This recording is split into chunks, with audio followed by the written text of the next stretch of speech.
बिस्मिल्लाहिर्रहमानिर्रहीम। अस्सलामु अलैकुम वरहमतुल्लाहि वबरकातुह।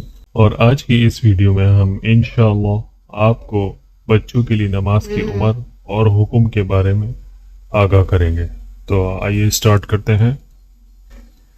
हज़रत उम्र बिन शुएब रज़ियल्लाहु ताला अन्हा से रिवायत करते हैं कि रसूलुल्लाह सल्लल्लाहु अलैहि वसल्लम ने इरशाद फरमाया, अपनी औलाद को नमाज का हुक्म दो जब वो 7 साल के हो जाएं, और जब 10 बरस के हो जाएं तो इन्हें मार कर नमाज पढ़ाओ और इनके बिस्तर अलहदा कर दो।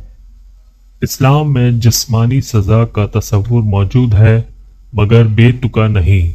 पहले 3 साल तो ज़बानी तलक़ीन है और खुद अमली नमूना पेश करना है।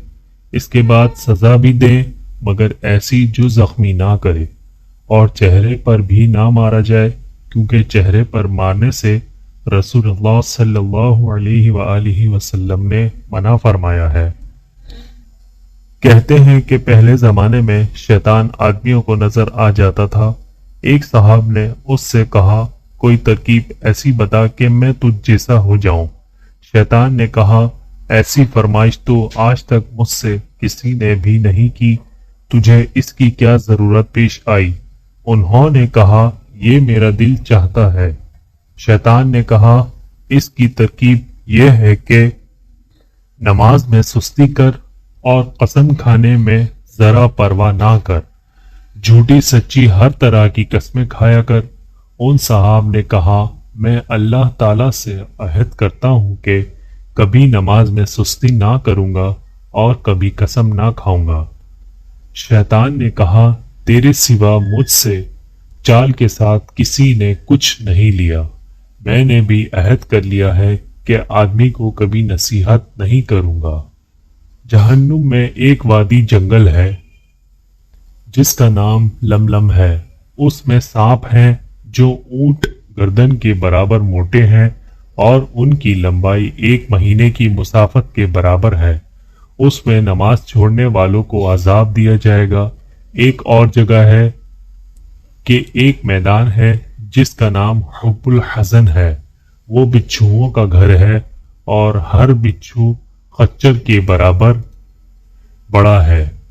वो भी नमाज छोड़ने वालों को डसने के लिए है। कहते हैं कि एक औरत का इंतकाल हो गया। उसका भाई दफन में शरीक था। इत्तेफाक से दफन करते हुए एक थैली कब्र में गिर गई। उस वक्त ख्याल नहीं, बाद में याद आया तो बहुत रंज हुआ। चुपके से कब्र खोलकर निकालने का इरादा किया। कब्र को खोला तो वो आग के शोलों से भर रही थी। रोता हुआ माँ के पास वापस आया और हाल बयान किया और पूछा कि ये बात क्या है। माँ ने बताया कि वो नमाज में सुस्ती करती थी और कज़ा कर देती थी। औलाद नमाज नहीं पढ़ती तो उसका वबाल वालिदैन पर भी होगा। आज बाप खुद बच्चे को बताता है, बेटा देखो कितनी बड़ी बिल्डिंग, कितनी आला गाड़ी है, कितना शानदार घर है। बाप खुद दीवानों की तरह देख रहा होता है और बच्चा सारी जिंदगी ये चीजें इकट्ठी करने में गुजार देता है क्योंकि वालिदैन ने लाशऊरी तौर पर ये चीजें दिल में बिठा दी थी। बाप खुद जुम्मे के जुम्मे मस्जिद में जाता है। बच्चे को तो यही पता चलता है कि शायद जुम्मे के जुम्मे ही नमाज होती है। अल्लाह हम सबको हिदायत अता फरमाए। आमीन सुम्मा आमीन।